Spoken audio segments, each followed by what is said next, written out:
नमस्कार. तर पिंगा ग पोरी पिंगा या मालिकेच्या आजच्या भागात आपण पाहणार आहोत की वल्लरी मनोजला बाहेर घेऊन आलेली असते. तेव्हा मनोज चिडतच म्हणतो, झोपेतून उठून घेऊन आले, सांगा ना काय लावलंय काय माहिती. यावर वल्लरी तिथेच एका पायरीवरती बसते आणि म्हणायला लागते की सांगा कोण आहे ती मुलगी, मला आत्ताच्या आत्ता कळायलाच हवं, कोण आहे ती मुलगी, आत्ताच सांगा. तेव्हा मनोज वल्लरीला म्हणायला लागतो की अगं हळू बोल, आजूबाजूचे लोक उठतील ना, बाहेर जाऊया ना कुठेतरी गार्डनमध्ये. तेव्हा वल्लरी म्हणते की कळू दे सगळ्यांना, पण तुम्ही मला आत्ताच्या आत्ता सांगणार आहात की नाही, नाहीतर मी सर्व लोकांना जमा करेन. तेव्हा मनोज वैतागत म्हणतो, ऐकायचं आहे ना तुला, ऐक. आणि म्हणायला लागतो की माझ्या आयुष्यात एक मुलगी आहे, खूप प्रेम करते ती माझ्यावर, नाही राहू शकत ती माझ्याशिवाय आणि मीही तिच्याशिवाय नाही राहू शकत. आणि महत्त्वाची गोष्ट म्हणजे मी जेव्हा प्रेम करायला तिच्या जवळ जातो ना, तेव्हा ती कुणीतरी पाहिल असं नाही म्हणत. तेव्हा वल्लरी आश्चर्याने मनोजकडे बघायला लागते. आता मनोज हळूच हसायला लागतो. तेव्हा वल्लरी मनोजला म्हणायला लागते की हे बघा, मस्करी करायची ही वेळ नाही आहे, मला खरं काय ते सांगा, बस झालं आता, खूप नाटकं केली तुम्ही. यावर मनोज म्हणतो की बरं सांगतो. तेव्हा मनोज म्हणतो की ती जी मुलगी आहे ना, ती माझ्या आयुष्यात एक कल्पना आली. तेव्हा वल्लरी आश्चर्याने विचारायला लागते की कोण कल्पना, कुठे राहते ती, काय करते. यावर मनोज म्हणतो की अगं वल्लू, कल्पना म्हणजे तेजाताई आहेत ना. यावर वल्लरी म्हणते की तेजाताईंना या सगळ्याबद्दल माहिती होतं म्हणजे, तरीसुद्धा त्या मला काहीच बोलल्या नाहीत, असं कसं करू शकतात त्या. यावर मनोज म्हणतो की वल्लू ऐक ना, पहिली गोष्ट कल्पना म्हणजे कुठली मुलगी नाही आहे, आणि दुसरी गोष्ट म्हणजे तेजाताईंना याबद्दल काहीच माहिती नाही आहे, नीट ऐकून घेत जा. तेजाताईंच्या ओळखीने ज्या साहेबांनी मला कामावर ठेवलं आहे ना, त्यांच्या डोक्यात एक कल्पना आली आहे. तर त्यांची कल्पना अशी होती की नवीन नवीन कंपन्या असतात ना, त्यांच्या लायसन्सचं काम करायचं आहे. त्यासाठी मला एक परीक्षा द्यावी लागणार आहे, आणि ती परीक्षा जर का मी पास झालो ना, तर वल्लू, तर मी हा बिझनेस करू शकतो. आता हे ऐकून वल्लरी खूपच खुश होऊन जाते. आता मनोज पुढे सांगतो की मला वाटतं की हा बिझनेस मी करावा, खूप दिवसांनी माझ्या आयुष्यात एक नवीन स्वप्न पाहतोय. हे सगळं ऐकून वल्लरी खूपच खुश होते आणि म्हणायला लागते की खरंच किती चांगला विचार आहे हा, मला खरंच खूप आवडली तुमची ही कल्पना, माझा पूर्ण पाठिंबा आहे तुम्हाला. मी तर काय काय विचार करत बसले होते ते सगळं जाऊ द्या, या सगळ्या गोष्टींमध्ये तुम्हाला माझी काहीही गरज लागली ना, तर मला नक्की सांगा, मी तुमच्या पाठीशी खंबीरपणे उभी राहीन. असं म्हणून ती मनोजला मिठी मारते. आता मनोज वल्लरीचा हात हातात घेत म्हणतो की मला तुला हे सगळं सांगायचं होतं, पण उगाच दिवसभर माझ्या आयुष्यात कोणीतरी मुलगी आली आहे म्हणून तुला त्रास देत राहिलो, तुला खूप त्रास झाला ना गं, माफ कर मला. यावर वल्लरी म्हणते, जाऊ द्या हो, नात्यांमध्ये असे छोटे मोठे रुसवे फुगवे चालूच असतात, आणि तसंही तुम्ही एवढा मोठा बिझनेस थाटणार आहात म्हटल्यावर तुम्ही बिझी होणार नाही का, मग तेव्हा तुम्हाला मला वेळ नाही देता येणार. पण मग मी समजून घेईल, तुम्हाला दिसत नसतं तरी प्रेम वाढतच राहणार आहे तुमचं, ते कमी नाही होणार, मला माहिती आहे ना. यावर मनोज वल्लरीला म्हणतो, वल्लू मी कितीही कष्ट घ्यायला तयार आहे आपल्या संसारासाठी आणि तुझ्यासाठी. तेव्हा वल्लरी खूप कौतुकाने आणि प्रेमाने मनोजकडे बघायला लागते. तर दुसरीकडे आपण पाहतो की प्रेरणाची आई चहा पीत बसलेली असते. तितक्यात आता डोरबेल वाजते. तेव्हा प्रेरणाची आई खूपच वैतागते आणि म्हणते की कोण आले आता, चहासुद्धा सुखाने पिऊ देत नाहीत. असं म्हणत त्या जाऊन दरवाजा उघडतात. तर वल्लरीची सासू आलेली असते. आता वल्लरीची सासू प्रेरणाच्या आईला म्हणते की निलिमाताई, आणि आतमध्ये वाकून बघत म्हणायला लागते की प्रेरणा कुठे दिसत नाही आहे, प्रेरणा कुठे. यावर प्रेरणाची आई म्हणते की कसं आहे ना, दुसऱ्यांचे पैसे लुबाडून जगायला येत नाही ना आम्हाला कष्टच करावे लागतात. तिचे ठरलेले गिराईक आहेत ना, त्यांना डबे पोचवायला गेले ती, त्यामुळे तुम्हीसुद्धा आता जा, असं म्हणून त्या दरवाजा लावायला लागतात. तेव्हा वल्लरीची सासू दरवाजा पकडते आणि म्हणते की अहो असं नका ना करू. तेव्हा प्रेरणाची आई रागातच आतमध्ये येऊन एका खुर्चीवरती बसते. तेव्हा वल्लरीची सासूसुद्धा त्यांच्या पाठीपाठी येते आणि त्यांना म्हणायला लागते की तुम्ही माझ्यावर का चिडताय, जे पण काही झालं त्यात माझं काही दोष नाही आहे, हे तुम्हाला माहिती आहे की नाही. तेव्हा प्रेरणाची आई म्हणते की पण तुमच्या सुनेने तर तुम्हाला मूर्ख बनवलं ना. तेव्हा वल्लरीची सासू म्हणते की माहिती आहे ना तुम्हाला, मग तुम्ही माझ्यावर का चिडताय, मी काय केले सांगा बरं. तेव्हा प्रेरणाची आई म्हणते की तुमची सून कोणाचं ऐकणार नाही, पण दरवेळी माझा मात्र पाण उतारा करते, मला हे अजिबात चालणार नाही, त्यामुळे तुम्ही आता जा. तेव्हा वल्लरीची सासू प्रेरणाच्या आईला म्हणायला लागते, मी तर इथे तुमच्या फायद्यासाठी आले होते. मी अशी कमाल गोष्ट दाखवणार आहे ना तुम्हाला आज, की जी पाहून तुम्ही एकदम खुश होऊन जाल. तेव्हा प्रेरणाची आई म्हणते की खरं सांगू का इंदुताई, आता ना मला तुमच्या शब्दांवरती विश्वास ठेवायला सुद्धा भीती वाटते, त्यामुळे तुम्ही जा. आता वल्लरीची सासू प्रेरणाच्या आईला म्हणते की एकदा बघून तरी घ्या असं म्हणत ती एका मुलाचा फोटो दाखवत म्हणायला लागते की हा अण्णा केदार, आमच्या गावी याचा जनावरांचा खूप मोठा बिझनेस आहे, गडगंज संपत्तीचा मालक आहे हा. याच्यासोबत जर तुमच्या प्रेरणाचं लग्न झालं, एकतर लक्ष्मी तुमच्या घरी पाणी भरेल पाणी, तुमच्या दारासमोर असे हत्ती झुलतील, तुम्ही मस्त भरजरी साड्या घालणार, मस्त सोनं नाणं घालणार. आता हे ऐकून प्रेरणाची आई चांगली स्वप्नात हरवून जाते. तर इकडे वल्लरीची सासू प्रेरणाच्या आईच्या मनात चांगली श्रीमंतीची स्वप्न रंगवायला लागते. तर दुसरीकडे आपण पाहतो की मनोज आणि तेजा बोलत असतात. आता तेजा मनोजला म्हणते की मनोज, एक नंबर काम केलंस हा. नाही म्हणजे बिझनेसमध्ये उतरण्याची तयारी, इंग्लिश काय शिकतोयस, मस्त. काय आहे ना, रिस्क घेतल्याशिवाय सक्सेस मिळतच नाही, हेच खरं आहे. यावर मनोज म्हणतो, तेच तर खूप दिवसांपासून माझ्या मनात होतं की आपला काहीतरी बिझनेस करावा, नोकरीमध्ये ना असं बांधून ठेवल्यासारखं वाटतं. यावर तेजा म्हणते की एकदम बरोबर बोललास तू, त्या बॉसच्या हाताखाली काम करायचं म्हणजे कसं वाटतं माहिती आहे का, ते चिरागमधले जिनीसारखं, म्हणजे हंजी केल्यासारखं वाटतं. यावर मनोज म्हणतो की हो, बिझनेसमध्ये म्हणजे कसं आपण आपलं मालक असतो, चांगलं वाईट निर्णय तो आपणच घेतो आणि प्रत्येक निर्णयाला आपणच जबाबदार असतो. तेव्हा तेजा म्हणते की हो बरोबर आहे, म्हणजे नोकरीमध्ये कितीही मेहनत करा त्याचं फळ काही मिळत नाही, पण बिझनेसमध्ये जेवढी जास्त मेहनत तेवढा जास्त सक्सेस.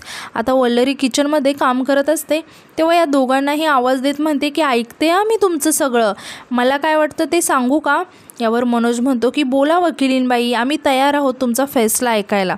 आता यावर वल्लरी मनोजाने त्याच्यासाठी आता चहा घेऊन जाते आणि म्हणते की अहो फैसला कसला, मत आहे माझं, आणि विचारते की आता बोलू का.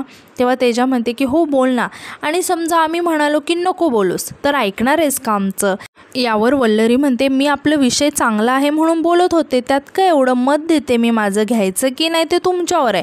मला फक्त एवढंच वाटतं की नोकरी असो किंवा बिझनेस, आपण आपल्या कामाला महत्त्व दिलं, मेहनत घेतली तर त्या कामाचं फळ नेहमी चांगलंच मिळतं. आता नोकरी काय आणि बिझनेस काय, दोन्ही गोष्टी एकमेकांवर अवलंबून असतात की नाही, आणि बिझनेस सुरू केला तर त्यासाठी आपल्याला नोकरदार तर लागणारच की नाही, त्याशिवाय बिझनेस उभा कसा राहणार. त्यामुळे बिझनेस महत्त्वाचा की नोकरी हा वादच येत नाही ना, आपलं काम आपण योग्य पद्धतीनं केलं की सगळं काही छान होतं, त्यामुळे दोन्ही गोष्टी तेवढ्याच महत्त्वाच्या आहेत. तेव्हा तेजा आणि मनोज दोघांनाही वल्लरीचं म्हणणं पडतं. आता मनोज तेजाला म्हणतो की तुम्हीच सांगा तेजाताई, आजपर्यंत कुठला नवरा आपल्या बायकोपुढे जिंकलाय, यावर उगाच कशाला संध्याकाळचं आपल्या जेवणाचे वांदे करून घ्यायचे. तेव्हा वल्लरी म्हणते की बस झालं, अजून किती मजा घेणार आहात तुम्ही दोघं माझी. आता तेजा म्हणते की या जागेला जर आता प्रेरणा असती तर कशी बोलली असती गं, काय गं कशाला माझ्या वल्लरीला छळता, असं म्हणून ती हसायला लागते. तेव्हा वल्लरी म्हणते की बरं झालं आठवण केली, कुठे आहेत पण प्रेरणाताई.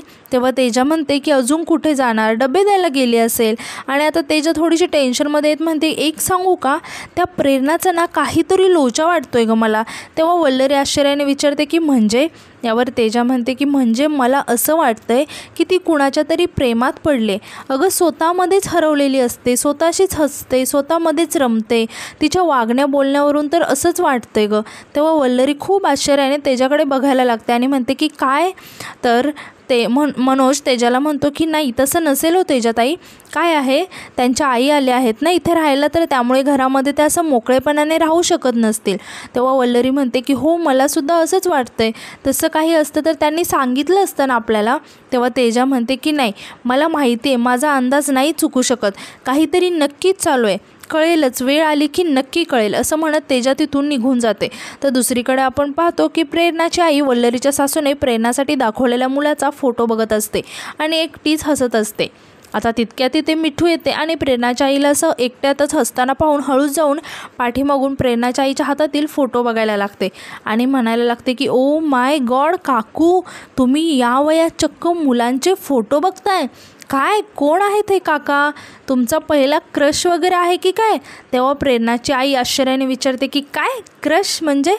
यावर मिठू सांगते की तुमचा पहिला क्रश म्हणजे तुमचं पहिलं प्रेम. तेव्हा प्रेरणाची आई मिठूवर चिडत म्हणते, तुझ्या जिभेला काही हाड, कसला थिल्लरपणा चालवलायस ग तू, आणि या वयात मी काय पोरांचे फोटो बघेन का, कुणाची मस्करी करतेस ग, याचं जरा भान ठेव. तेव्हा मिठू म्हणते की अहो काकू कशाला इतकं चिडताय, तुम्ही इतकं मन लावून फोटो बघत होता म्हणून मी विचारलं ना, कदाचित पहिल्या प्रेमाची आठवण झाली असेल. तेव्हा प्रेरणाची आई म्हणते की पहिलं प्रेम वगैरे असलं त्या काळात काही नव्हतं ग, आमच्या आईवडिलांनी आमच्यावर असले काही संस्कार केले नव्हते, असली थेरा आम्ही केली नाही आता आणि प्रेरणालासुद्धा करू देणार नाही, कळलं तुला. तितक्यात आता तिथे तेजा आहेत आणि प्रेरणाची आई आणि मिठूकडे आश्चर्याने बघायला लागते. आता मिठू रागात प्रेरणाच्या आईला म्हणते की ओ काकू, आई वडिलांना मध्ये आणायची काही गरज होती का, माझ्या मनात आलं म्हणून मी बोलले, मस्करी करत होते मी. यावर प्रेरणाची आई चिडत म्हणते की हो, मस्करीची कुस्करी कशी होते ना मला चांगलंच माहिती आहे. तेव्हा तेजा त्या दोघींजवळ येत म्हणायला लागते की ओ काकू, कशाला म्हणताय कशाला भांडताय तिच्याशी एवढं, आणि कशावरून भांडत आहात बघू तरी, असं म्हणत ती प्रेरणाच्या आईच्या हातातून तो फोटो घेऊन बघायला लागते आणि फोटो बघून तेजा खूपच हसायला लागते. आता तेजाला असं हसताना पाहून प्रेरणाची आई आणि मिठू आश्चर्याने तेजाकडे बघायला लागतात. आता प्रेरणाची आई रागातच तेजाला म्हणते की दात कशाला काढतेस ग. तेव्हा तेजा म्हणते, काय आहे ना काकू, ज्या काकांवरून तुम्ही मिठूशी भांडताय ना ते जरा जास्तच विचित्र दिसत आहेत म्हणून, असं म्हणून तेजा अजूनच हसायला लागते. तेव्हा मिठूसुद्धा तो फोटो घेऊन बघायला लागते, तर फोटो बघून मिठूसुद्धा खूपच हसायला लागते. आता तेजा आणि मिठू दोघी मिळून त्या फोटोची गंमत उडवायला लागतात. आता मिठू म्हणते, मी तर फोटो नीट बघितलाच नव्हता ग, आणि उगाच यांचं एवढं ऐकून घेतलं मी, आणि म्हणते की काकू बघा ना, रात्री भिजवलेल्या साबुदाण्यासारखं दिसतोय, पण तुम्ही काय एवढं मन लावून फोटो बघताय हा.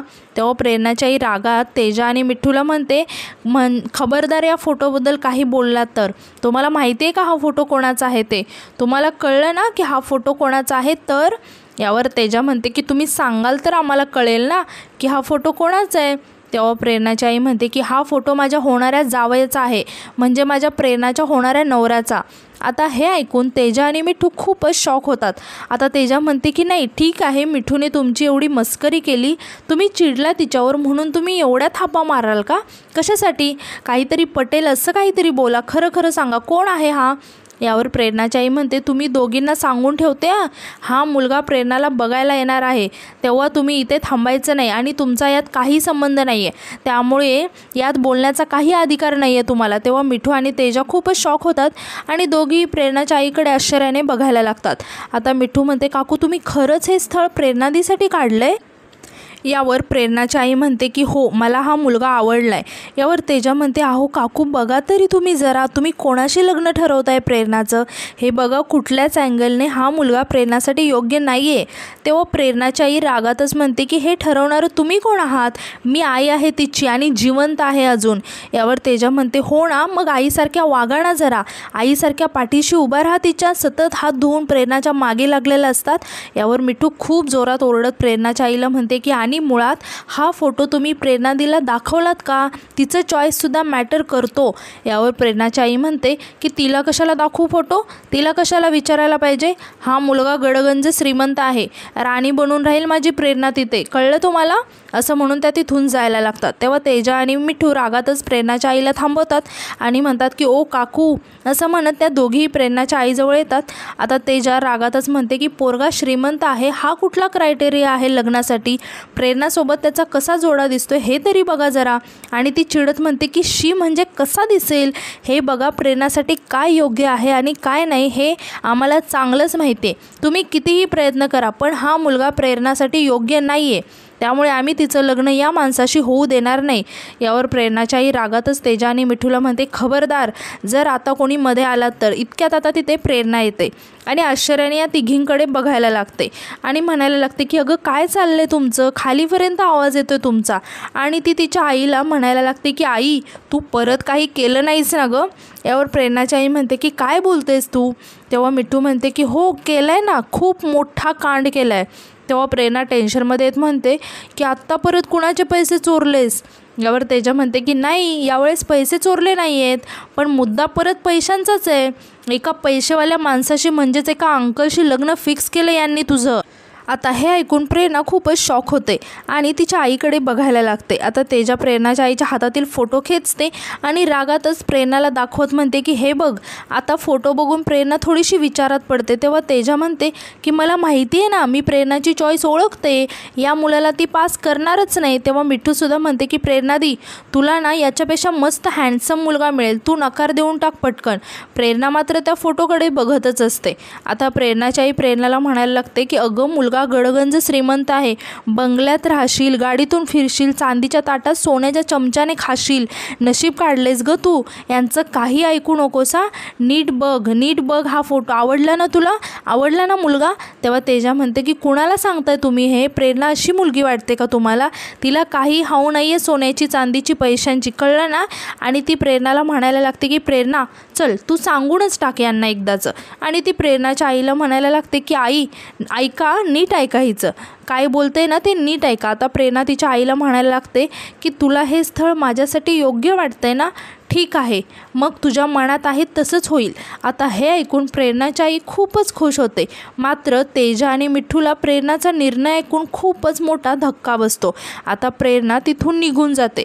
तेव्हा तेजा आणि मिठू शॉक होऊन एकमेकींकडे बघायला लागतात. आता प्रेरणाची आई म्हणते की बघितलं ना तुम्ही, माझी प्रेरणाने ऐकलं माझं, असं म्हणत ती खुश होतच प्रेरणाच्या पाठी जाते. आता तेजा रागातच म्हणते की ही काय डोक्यावर पडली आहे का प्रेरणा, हिला स्वतःचं हित नाही कळत आहे का, काय तर म्हणे मी लग्नाला तयार आहे. यावर मिठू म्हणते माझा तर अजूनही विश्वासच बसत नाही की प्रेरणादीने त्या काकांना होकार दिलाय. आपल्याला ना वल्लरीला ही गोष्ट सांगावीच लागेल, आता तीच यातून काहीतरी मार्ग काढेल. यावर तेजा म्हणते की हो खरं आहे मिठू, हे लग्न थांबवायलाच हवं आपण, काही झालं तरी.